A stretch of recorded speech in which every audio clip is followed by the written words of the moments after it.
نحمدہ ونصلی علی رسولہ الکریم والمہدی الموعود علیہ الصلاۃ والتسلیم اما بعد فقد قال اللہ تبارک و تعالی فی القرآن المجید والفرقان الحمید فاعوذ باللہ من الشیطان الرجیم بسم اللہ الرحمن الرحیم ومن یعمل سوءا او یظلم نفسہ ثم یستغفر اللہ یجد اللہ غفورا رحیما۔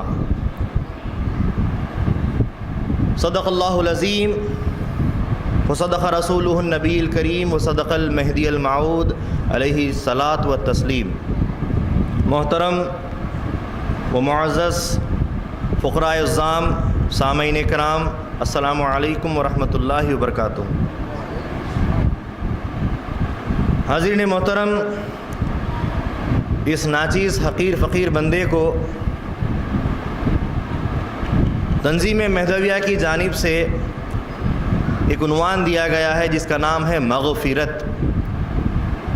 یہ بڑا ہی وسیع تر عنوان ہے جس پر کئی دن اگر بیان کیا جائے تو بھی کم ہے، لیکن اگر ایک بیان میں سمجھ لیا جائے تو کافی ہے۔ بیانات کسی بھی چیز پر، تشریحات کسی چیز پر عرصے دراز سے کرتے آ رہے ہیں، قیامت تک کرتے رہیں گے۔ علم ایک ایسا دریا ہے جس کو جتنا حاصل کرو اتنا اور بڑھتا جاتا ہے۔ ایک ایسی روشنی ہے جو ہزاروں چراغوں کو روشن کرنے کے بعد بھی اور اس کی روشنی بڑھتی رہتی ہے۔ کسی بھی عنوان کے اوپر اگر آپ بیان کرتے ہیں تو وہ بیان وہیں ختم نہیں ہوتا، بلکہ یہ سمجھنا چاہیے کہ ابھی ابھی شروعات ہوئی ہے۔ حاضرین محترم، ہم بات کر رہے ہیں مغفرت کی۔ مغفرت یہ عربی کا لفظ ہے جس کے معنی اکثر لوگ یہ کرتے ہیں کہ بخشش، مغفرت یعنی کہ بخشش، لیکن یہ لفظ غین فے رے سے نکلا ہے، غفارہ، جس کا مطلب ہے معافی۔ مغفرت کہتے ہیں معافی کو، اور مغفرت یہ مرنے کے بعد بروز قیامت نہیں ملے گی، بلکہ زندگی میں بھی ملے گی، زندگی کے بعد بھی ملے گی۔ حیات میں بھی معافی ہے، حیات کے بعد بھی معافی ہے۔ حیات میں جو ہم معافی ہے اس کو توبہ کہتے ہیں۔ وہ جو دل میں اپنا ضمیر اپنے آپ کو جگہ دیتا ہے، اپنے گناہ پر اپنے آپ کو شرمندہ کر دیتا ہے، وہ توبہ ہے۔ اور پھر وہ توبہ پہلے خود سے ہوتی ہے، اور پھر جن کے حقوق میں کی جاتی ہے پھر ان سے کرنا پڑتا ہے۔ اللہ کے حق میں ہو تو اللہ سے معافی، بندوں کے حق میں ہو تو بندوں سے معافی۔ یہ زندگی کا معاملہ ہے، اور جب انسان ختم ہو جاتا ہے، فنا ہو جاتا ہے، اس دنیا سے پرے ہو جاتا ہے، تو پھر جو اللہ والے ہوتے ہیں، جو اللہ تبارک و تعالیٰ کے مقرب بندے ہوتے ہیں، وہ اللہ والے، وہ ولی اللہ قبر میں اس کی معافی کی کوشش کرتے ہیں، اس کے عذاب کو کم کرنے کی کوشش کرتے ہیں۔ گناہ گار ہو تو وہاں جتنا ہو سکتا ہے کم کرتے ہیں، اور پھر بروز قیامت شافع محشر حضرت رسول خدا صلی اللہ علیہ وسلم بخشش کرواتے ہیں، معافی کرواتے ہیں، اور ان کے ساتھ ساتھ ہر وہ شخص جو اللہ تبارک و تعالیٰ کا عاشق ہے، اللہ تعالیٰ کا مقبول ہے، وہ بھی مغفرت کرواتا ہے، معافی کرواتا ہے، بخشش کرواتا ہے، وہ بھی شافع بنتا ہے۔ من ذا الذی یشفع عندہ الا باذنہ، ہر وہ کوئی بخشش کرے گا اللہ کی طرف سے جس کو اجازت ہوگی، باذنہ، اللہ کی جانب سے جس کو اجازت ہوگی، چاہے وہ ہمارا پیر ہی ہو، ہمارا پیر بھی ہماری بروز قیامت ہماری معافی کروائے گا۔ تو مغفرت یہ جو معاملہ ہے مغفرت کا، جس کو معافی کہتے ہیں، معافی طلب کرنا، معافی مانگنا، معافی، یہ معافی حیات میں بھی ہے جو ہم بندوں سے اللہ سے مانگتے ہیں، توبہ کرتے ہیں، اور مرنے کے بعد بھی ہے جو اللہ کے رسول صلی اللہ علیہ وسلم یا اللہ جس کو اجازت دے گا وہ کروائے گا۔ یہ معافی ہے۔ اب یہ معافی، اس کا تذکرہ، اس کا ذکر ماہ رمضان میں کرنے کی کیا وجہ ہے؟ ماہ رمضان میں کرنے کی وجہ یہ ہے کہ اللہ کے رسول، اللہ کے حبیب صلی اللہ علیہ وسلم نے حدیث پاک میں ارشاد فرمایا ہے رمضان کے تعلق سے، ہوا شہر اولہ رحمہ واوسطہ مغفرہ وآخرہ عتق من النار۔ رمضان اللہ تبارک و تعالیٰ کا یہ وہ مہینہ ہے جس کے پہلے دہے میں پہلے 10 دن میں اللہ کی رحمت ہے، جس کے بیچ کے 10 دنوں میں مغفرت ہے یعنی معافی ہے، اور جس کے آخری 10 دنوں میں عتق من النار، دوزخ سے آزادی ہے۔ حاضرین اکرام، آپ دیکھیے 2 چیزیں اللہ تبارک و تعالیٰ اکثر ساتھ لا لیتا ہے، رحمت کو اور مغفرت کو۔ حدیث پاک میں جیسا کہ آپ نے سنا اولہ رحمہ و اوسطہ مغفرہ، پہلے اللہ کی رحمت ہے پھر مغفرت ہے۔ یہ بڑی خاص بات ہے، اللہ تبارک و تعالیٰ کا جہاں معافی ہو جاتی ہے اللہ کا رحم ہو جاتا ہے۔ جو معافی مانگتا ہے اس پہ بھی اللہ کا رحم، جو معاف کر دیتا ہے اس پہ بھی اللہ کا رحم۔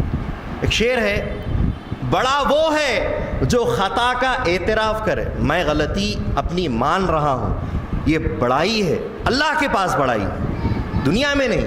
اللہ خوش ہوتا ہے جو خود اپنی غلطی کا اعتراف کرتا ہے۔ بڑا وہ ہے جو خطا کا اعتراف کرے، اس سے بڑا وہ ہے جو خطا معاف کرے۔ تو ہر 2 صورت میں بڑائی ہے، ہر 2 صورت میں اللہ کی رحمت ہے۔ جہاں معافی آتی ہے وہاں اللہ کی رحمت آتی ہے۔ اللہ تعالیٰ غفار ہے، معاف کرنے والا، اللہ تعالیٰ رحمان ہے، رحم کرنے والا۔ ہمیں اللہ سے استغفار کرنی چاہیے، معافی طلب کرنے کو استغفار کہتے ہیں۔ استغفر اللہ، میں اللہ سے معافی مانگ رہا ہوں، معافی طلب کر رہا ہوں۔ معافی مانگنی چاہیے، اور جہاں معافی آتی ہے وہاں اللہ کی رحمت آ جاتی ہے۔ جیسا کہ حدیث پاک میں اللہ کے رسول صلی اللہ علیہ وسلم ایک اور جگہ ارشاد فرماتے ہیں من لا یرحم لا یرحم وہ من لا یغفر لا یغفر، جو رحم نہیں کرتا اس پہ بھی رحم نہیں ہوتا، اور جو معاف نہیں کرتا اس کو بھی معافی نہیں ملتی۔ حضور نے ایک اور جگہ حدیث میں یہ بات کو بتلا دی ہے کہ جہاں مغفرت ہے وہاں معافی، جہاں معافی ہے وہاں اللہ کی رحمت ہے۔ اور یہ سلسلہ کہاں سے آ رہا ہے؟ یہ سلسلہ اللہ تبارک و تعالیٰ نے اس چیز کی شروعات کی ہے۔ اللہ تعالیٰ نے ارشاد فرمایا وَمَن يَعْمَلْ سُوءًا أَوْ يَظْلِمْ نَفْسَهُ ثُمَّ يَسْتَغْفِرِ اللَّهَ يَجِدِ اللَّهَ غَفُورًا رَحِيمًا۔ غفور الرحیمہ۔ من یعمل سوءً، جو کوئی برا کام کرتا ہے، او یظلم نفسہ، یا اپنے نفس پر ظلم کرتا ہے، ثم استغفر اللہ، پھر اللہ سے معافی طلب کرتا ہے، یجد اللہ، اللہ کو پا لیتا ہے، غفور الرحیمہ، معاف کرنے والا، رحم کرنے والا اللہ کو پا لیتا ہے۔ تو اب ہم بات کر رہے ہیں معافی کی۔ مغفرت یعنی معافی، مغفرت کہتے ہیں معافی کو۔ انسان معافی کب مانگتا ہے؟ وَمَن يَعْمَلْ سُوءًا، جب برا کام کرتا ہے۔ انسان کے لیے برائی کے کیا اوزار ہیں؟ اس کی زبان اور اس کے ہاتھ۔ المسلم من سلم المسلمون من لسانہ ویدہ، مسلمان وہی ہے جو دوسرے مسلمان کو اپنی زبان سے اور اپنے ہاتھ سے محفوظ رکھے۔ حضور صلی اللہ علیہ وسلم نے فرما دیا ہے۔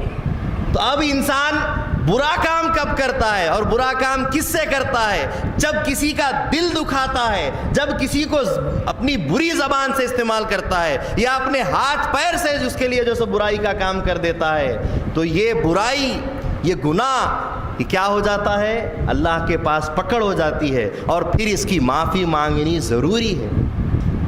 برا کام جب کر لیتا ہے زبان سے ہو یا پھر جو ہے سو اپنے ہاتھ سے ہو، اس کی معافی مانگنی ضروری ہے، مغفرت طلب کرنا ضروری ہے۔ نہیں کرے گا پکڑ میں آ جائے گا، اور پھر جب پکڑ میں آ جائے گا تو اس کی معافی مشکل ہے۔ اللہ تبارک و تعالیٰ کی پکڑ بہت مضبوط ہے، قرآن فرماتا ہے اللہ تعالیٰ کی پکڑ بہت مضبوط ہے، بہت سخت ہے۔ اللہ تعالیٰ جو سو معاف نہیں کرتا۔ یہ وقت ہے معافی مانگنے کا۔ تو من یعمل سوءا او یظلم نفسہ، اب ایک بات میں آپ کو کہتا ہوں، ہم معافی مانگ رہے ہیں، کب مانگتے ہیں؟ جب غلط کام کرتے ہیں، برا کام کرتے ہیں، اپنی زبان سے یا اپنے ہاتھ سے۔ ہم زبان سے برا کیوں بولتے ہیں؟ ہم ہاتھ سے کسی کو تکلیف کیوں دیتے ہیں؟ جب ہمارا نفس ہمارے اوپر آ جاتا ہے۔ ہماری زبان کب چلتی ہے؟ جب ہمارا نفس خواہش کرتا ہے۔ ہمارے ہاتھ پیر کسی کو تکلیف کب دیتے ہیں؟ جب ہمارا نفس ہمارے اوپر غالب ہو جاتا ہے۔ وہ من یعمل سوءا او یظلم نفسہ، اپنے نفس پر ظلم کرو، اپنے نفس کو روکو، اپنے نفس کو دباؤ، کیونکہ یہی ہے جو برائی کا حکم دیتا ہے۔ یہ جو نفس امارہ ہے جو برائی کا حکم دیتا ہے، اس کے اوپر ظلم کرو۔ ثم یستغفر اللہ، پھر اللہ سے معافی چاہو، اپنے نفس کو دباتے ہوئے اللہ سے معافی چاہو، اس کے بعد دیکھو اللہ تبارک و تعالیٰ تم کو مل جائے گا، معاف کرنے والا بھی اور رحم کرنے والا بھی۔ نفس کے اوپر اس دہے میں حضرت علی کرم اللہ وجہہ کا بھی نام گرامی آتا ہے۔ رمضان المبارک میں حضرت علی کرم اللہ وجہہ کا بھی ایک ایسا دن آتا ہے جس میں تمام کے تمام اسلام کے لوگ حضرت علی رضی اللہ تعالیٰ عنہ کو یاد کرتے ہیں۔ آپ کا عرس مبارک ہے، تو حضرت علی رضی اللہ تعالیٰ عنہ کی جانب سے کہتا ہوں کہ ایک مرتبہ نفس کی بات ہو رہی ہے، معافی کی بات ہو رہی ہے، مغفرت کی بات ہو رہی ہے۔ حضرت علی رضی اللہ تعالیٰ عنہ کے غلام ہیں، حضرت علی رضی اللہ تعالیٰ عنہ آواز دیتے ہیں، غلام سن لیتے ہیں، جواب نہیں دیتے، دوسری مرتبہ آواز دیتے ہیں، غلام پھر سن لیتے ہیں، آواز نہیں دیتے، تیسری مرتبہ پھر حضرت علی رضی اللہ تعالیٰ عنہ آواز دیتے ہیں، سن لیتے ہیں، آواز نہیں دیتے، 3 مرتبہ حضرت علی نے پکارا، سنا لیکن آواز نہیں دیا۔ اس کے بعد کچھ دیر کے بعد حاضر ہوئے، اور حاضر ہونے کے بعد بولے کہ یا حضرت علی رضی اللہ تعالیٰ عنہ، مولائی آخائی، میں نے یقیناً آپ کی 3 بار بھی آواز سنی اور میں نے آپ کو جواب نہیں دیا۔ حضرت علی رضی اللہ تعالیٰ عنہ نے پوچھا کہ کیا بات تھی، کیا معاملہ تھا، کس چیز نے تجھے روک دیا تھا مجھے جواب دینے سے اور میرے پاس آنے سے؟ کہا کہ میں نے سنا ہے کہ اللہ کے رسول صلی اللہ علیہ وسلم کے گھرانے کے لوگ بہت ہی زیادہ مہربان ہوتے ہیں، بہت ہی زیادہ رحم کرنے والے ہوتے ہیں، بہت ہی زیادہ سخی ہوتے ہیں۔ میں آپ کی سخاوت اور آپ کے دل میں جو رحم ہے وہ دیکھنا چاہ رہا تھا، اور آپ اپنے گستاخ غلام کے ساتھ کیا سلوک کریں گے میں دیکھنا چاہ رہا تھا۔ حضرت علی رضی اللہ تعالیٰ عنہ غضب میں آئے، جلال میں آئے، اور فرمایا کہ تو میرا غصہ، میرا جلال دیکھنا چاہتا ہے، میرا انصاف دیکھنا چاہتا ہے، اور ہمارے گھرانے کا تعلق دیکھنا چاہتا ہے، تو میرا یہ کام ہے کہ میں تجھے اس کے بدلے میں آزاد کر دیتا ہوں۔ غلام نے آقا کو ستایا، آقا کے نفس کو جھنجھوڑا، آقا کا نفس کیسا تھا کہ اس کے اوپر تب بھی مہربان ہوئے۔ یہ نفس کو فنا کرنا ہے، یہ نفس کے اوپر اپنی جیت حاصل کرنا ہے۔ حضرت علی رضی اللہ تعالیٰ عنہ نے بتایا کہ نفس کو کیسا مارا جاتا ہے۔ اپنے سے چھوٹا ہے جس کے اوپر اپنی حکومت چل سکتی ہے، لیکن اس پر بھی اس وقت مہربان ہو جانا، یہ اللہ تبارک و تعالیٰ کا جو سچا بندہ ہوتا ہے وہی کر سکتا ہے۔ اور حضرت علی رضی اللہ تعالیٰ عنہ تمام مسلمانوں کے لیے ایک مثال ہے۔ یہ مغفرت کا معاملہ ہے۔ ایک نوجوان کی بات کرتا ہوں، حضرت علی رضی اللہ تعالیٰ عنہ کا زمانہ ہے، آپ امیر المومنین ہیں، اور ایک نوجوان کا انتقال ہو جاتا ہے۔ نوجوان کا انتقال ہو جاتا ہے، جب مر گیا، مرنے کے بعد اس کا چہرہ کالا ہو گیا، بالکل اس کے چہرے کی رنگت بالکل سیاہ ہو گئی، کالا ہو گیا۔ تمام کے تمام اللہ والے لوگ کہنے لگے کہ یہ بہت ہی ظالم تھا، یہ بہت ہی فاجر تھا، گناہ گار تھا، یہی وجہ ہے، اس کے گناہوں کی وجہ سے، اس کے گناہ ہم تمام کو اللہ دکھا رہا ہے، نظر آ رہے ہیں اس کے گناہ اس کے چہرے سے کہ اس کا چہرہ سیاہ ہو گیا ہے، کالا ہو گیا ہے۔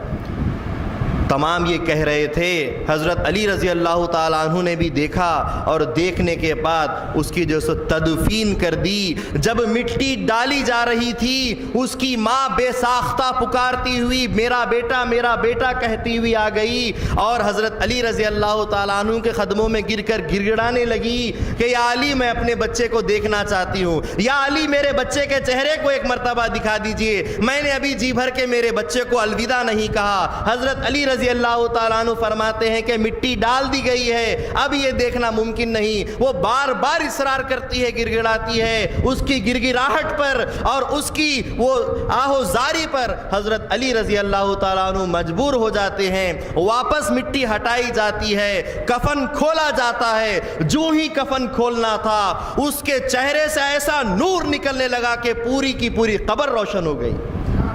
تمام نے یہ معاملہ دیکھ کر پریشانی کا اظہار کیا، یہ کیا معاملہ ہے؟ ہم نے دفن کرنے تک دیکھا کہ چہرہ سیاہ تھا، اب یہ نورانی کیسا ہو گیا، اور ایسا نور کہ پوری قبر روشن اس کے چہرے سے ہو رہی ہے، اس کے نور سے ہو رہی ہے، یہ کیا ہو گیا ہے؟ حضرت علی رضی اللہ تعالیٰ عنہ بھی پریشان ہو گئے۔ آپ نے اس معاملے کو دیکھا، اس کے بعد واپس قبر موچھ دی، بند کر دی، اور اپنے گھر گئے۔ رات میں خواب میں اللہ کے رسول صلی اللہ علیہ وسلم تشریف لاتے ہیں، حضور پاک صلی اللہ علیہ وسلم تشریف لا کر فرماتے ہیں، اے علی تعجب کی کیا بات ہے کہ وہ اپنے گناہوں پر شرمندہ تھا، وہ اپنے نفس پر ملامت کرتا تھا، موت سے پہلے اس نے ایسی توبہ کی، اللہ تبارک و تعالیٰ نے اس کی توبہ قبول کر لی، ہر گناہ پر اس نے اپنی معافی مانگی، اور اسی وجہ سے اللہ تبارک و تعالیٰ نے اس کی مغفرت فرما دی، اور اس کا چہرہ نور سے ہو گیا، گویا کہ جیسا سیاہ کالا تھا۔ حاضرین محترم، توبہ مرنے سے پہلے بھی ہے، مرنے کے بعد بھی ہے۔ اس کی توبہ اللہ نے کی تھی، لیکن لوگوں کو دکھانے کے لیے کہ گناہگار کا کیا حال ہوتا ہے اور توبہ کرنے والے کی فضیلت کیا ہوتی ہے، اس چیز کو عیاں کرنے کے لیے سارا ماجرا اللہ نے دکھایا۔ تو حاضرین محترم، یہ مغفرت کا معاملہ ہے، یہ جو 10 دن ہم جو چل رہے ہیں یہ مغفرت کے ہیں، اور یہ مغفرت کب ہوتی ہے؟ مغفرت کوئی ایسی چیز نہیں ہے اس 10 دنوں میں آ گئے ہماری مغفرت ہو گئی، یہ بالکل بیکار بات ہے۔ یہ ایسا ہی ہے جیسا کہ ایک ہندوؤں کے محلے میں، کافروں کے محلے میں فلاں جگہ مسجد ہے، وہاں قرآن رکھا ہوا ہے، آپ کو قرآن چاہیے تھا، آپ کے پاس قرآن نہیں ہے، تو لوگوں نے بتایا کہ کافروں کے درمیان ایک مسجد ہے جہاں قرآن رکھا ہوا ہے۔ آپ فوراً کافروں کی بستی میں سے نکلے، مسجد میں پہنچے، اور قرآن آپ نے دیکھا، ادھر قرآن رکھا ہوا ہے، ادھر مسجد میں آپ بیٹھے ہوئے، کیا آپ نے قرآن کو پا لیا؟ آپ مسجد میں پہنچ گئے ہیں، قرآن آپ کے روبرو ہے، کیا آپ نے قرآن کو پا لیا؟